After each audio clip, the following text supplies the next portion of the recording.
अगर आप भी घर पे अपने वोकल्स रिकॉर्ड करते हो और आपको वो रिजल्ट नहीं मिल रहा जो आपको चाहिए, तो आपने मे भी सोचा होगा कि क्या मुझसे वोकल एडिटिंग में या वोकल प्रोसेसिंग में कोई कमी रह रही है, या फिर मुझे और महंगा माइक ले लेना चाहिए, शायद उससे मेरी प्रॉब्लम सॉल्व हो जाए। जो भी रीजन आपके दिमाग में चल रहा हो, कोई भी स्टेप लेने से पहले इस वीडियो में मैं जो बातें बताने वाला हूँ उन्हें आप ध्यान से सुनना। शायद ये देखने के बाद बिना कुछ एक्स्ट्रा पैसा खर्च किए आपकी वोकल्स की रिकॉर्डिंग इंप्रूव हो जाए।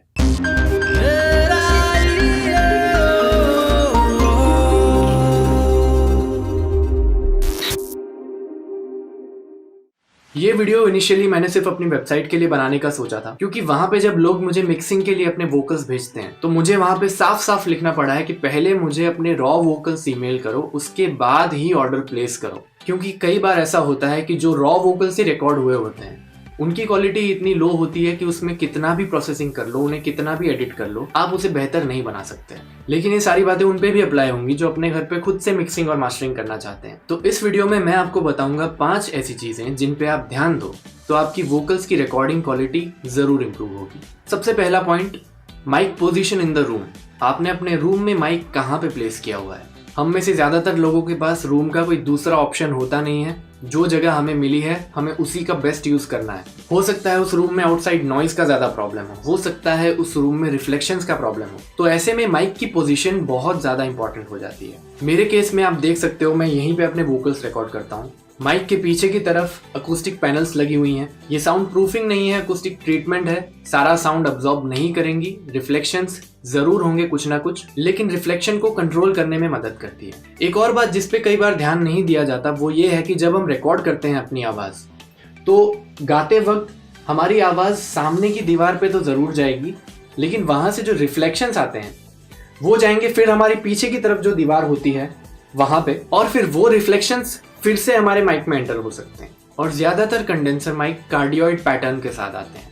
कार्डियोइड पैटर्न क्या होती है? आपने वर्ड सुने होंगे कार्डियोलॉजिस्ट, कार्डियोग्राम, और आपको पता होगा कि वो हार्ट से रिलेटेड है। तो इन माइक्रोफोन की जो साउंड कैप्चर करने की पैटर्न है वो हार्ट शेप की होती है। तो सबसे क्लीन साउंड वो फ्रंट एंड से कैप्चर करते हैं। पीछे की साइड से इतना साउंड कैप्चर नहीं होता, इसलिए वो इतनी टेंशन की बात नहीं है। लेकिन अगर आपके माइक्रोफोन में पैटर्न सिलेक्ट करने का ऑप्शन है, और खास तौर पे अगर ओमनी पैटर्न है जो कि हर तरफ से साउंड कैप्चर करती है, तो सिंगिंग के टाइम पे प्लीज ओमनी मत यूज करो, क्योंकि वो सभी जगह से साउंड कैप्चर करेगा और रूम के सभी तरफ से आने वाले रिफ्लेक्शंस कैप्चर होंगे। आपका वॉइस क्लियरली रिकॉर्ड नहीं हो पाएगा। तो मैंने क्या किया है, सामने की साइड तो अकूस्टिक पैनल्स लगी ही हुई हैं, लेकिन जो मेरे पीछे की साइड है वहां पे काफी मोटे कर्टेन्स लगाए हुए हैं। तो यहाँ से रिफ्लेक्ट होके जितना भी साउंड वहां पे जाता भी है तो चांसेस है कि काफी सारा वहां पे भी अब्सॉर्ब हो जाएगा। इसलिए आपको भी इस चीज का खास ध्यान देना है। कई लोग वो वोकल बूथ खरीद लेते हैं, तो वहां पे तो हमें आगे का प्रॉब्लम ही सॉल्व हुआ, पीछे से जो रिफ्लेक्शंस आने वाले हैं उसके लिए क्या, इस बात को जरूर ध्यान में रखें। अगर आप बजट पे हैं तो वोकल बूथ में पैसे इन्वेस्ट करने के बजाय आपको क्या करना चाहिए कि आपको दीवार से सट के खड़े रहना चाहिए, और आपके पीछे की तरफ जो है कोई मोटे कर्टन्स आप लगा दीजिए।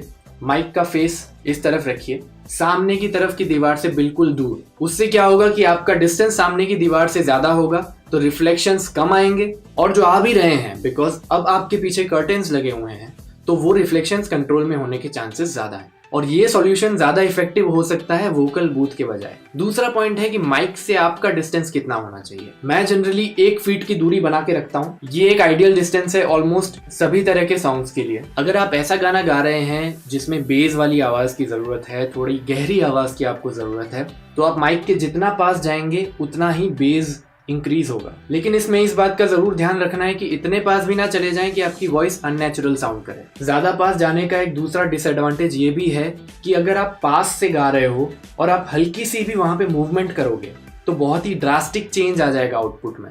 इसलिए अगर ऐसी सिचुएशन है कि पास से गाना है तो इस बात का पूरा ध्यान रखें कि मूवमेंट बिल्कुल ही कम हो।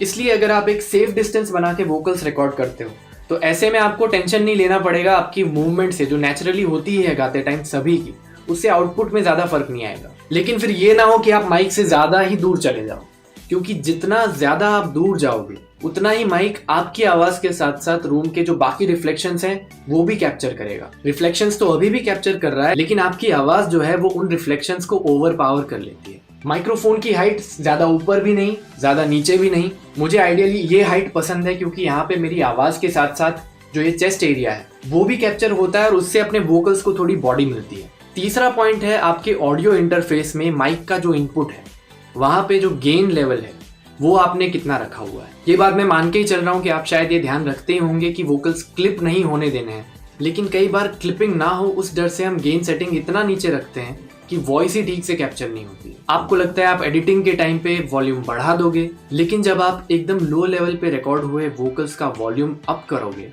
तो उसके साथ साथ जो नॉइज है सराउंडिंग एम्बिएंट नॉइज, उसका भी लेवल अप होगा और आपका वॉइस क्लियर साउंड नहीं करेगा।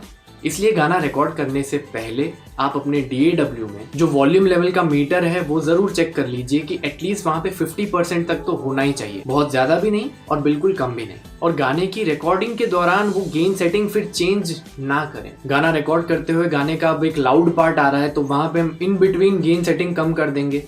इससे बेटर है कि रिकॉर्ड करने के पहले ही हमें डायरेक्टली वो लाइन गा के चेक कर लेना चाहिए कि यहाँ पे मैं कितना वॉल्यूम लेवल रख सकता हूँ। चौथा पॉइंट है आपके हेडफोन का प्लेबैक वॉल्यूम गाना रिकॉर्ड करते वक्त और आपके DAW के अंदर वोकल ट्रैक्स के ऊपर आपने जो भी इफेक्ट्स रखी हैं उनकी सेटिंग्स। ये सभी सिंगर्स के लिए वेरी करता है, इसलिए इसमें अलग अलग एक्सपेरिमेंट्स जरूर करके देखें कि आपको क्या सूट करता है। मैं अलग अलग सिंगर्स के लिए वोकल्स रिकॉर्ड करता हूं तो सबका अलग अलग प्रेफरेंस रहा है। कुछ लोगों को हेडफोन के अंदर रिवर्ब ज्यादा चाहिए होता है अपना गाना रिकॉर्ड करते वक्त, कुछ लोगों को इफेक्ट्स की वजह से डिस्ट्रैक्शन होता है तो उनके लिए इफेक्ट्स नहीं रखता हूँ। और अगर मैं हेडफोन्स की बात करूँ तो कुछ लोगों को दोनों कानों पे हेडफोन्स होना वो ज्यादा बेटर आउटपुट देता है। मेरे केस में मैं एक कान से सुनना ज्यादा प्रेफर करता हूँ, तो मैं एक कान पे हेडफोन लगाऊंगा और दूसरे कान से मुझे नेचुरल अपनी जो लाइव वॉइस है वो सुन के मेरा आउटपुट ज़्यादा बेटर आता है।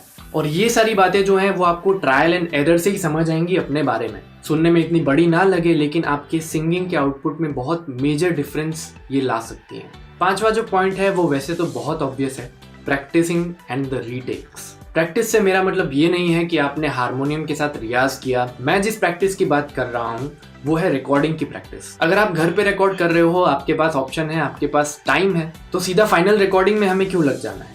हमें एटलीस्ट 4 से 5 बार वो गाना ट्रैक के साथ रिकॉर्ड करके खुद की आवाज़ में सुनना चाहिए कि कहाँ पे क्या कमी रह रही है, और फिर से हमें जाना चाहिए उस पार्ट पे ज़्यादा प्रैक्टिस करके उसे स्ट्रॉन्ग बना के तभी फाइनल रिकॉर्डिंग स्टार्ट करनी चाहिए। और इतना करने के बाद भी चांसेस हैं कि आपसे गलतियां होंगी, पर आजकल हम ये समझते हैं कि कोई भी गलती, कितनी भी मेजर गलती क्यों ना हो, हम एडिटिंग में इम्प्रूव कर लेंगे, हम पिच करेक्शन कर देंगे। नो डाउट पिच करेक्शन करना ही पड़ता है, अच्छे अच्छे सिंगरों की वॉइस पे भी पिच करेक्शन होता ही है, लेकिन पिच करेक्शन का मतलब ये नहीं है कि बिल्कुल ही बेसुरा हमने गा दिया और उसको हम अच्छा साउंड कर पाएंगे। तो हमें हो सके उतना अपने एंड से एक्यूरेट गाने का ट्राई करना चाहिए, उससे पिच करेक्शन के बाद का आउटपुट और भी ज़्यादा अच्छा साउंड करेगा। तो रिकॉर्डिंग में ऐसा एक्स्ट्रा आधा घंटा देना आपकी एडिटिंग में 2 घंटे की मेहनत को बचा सकता है।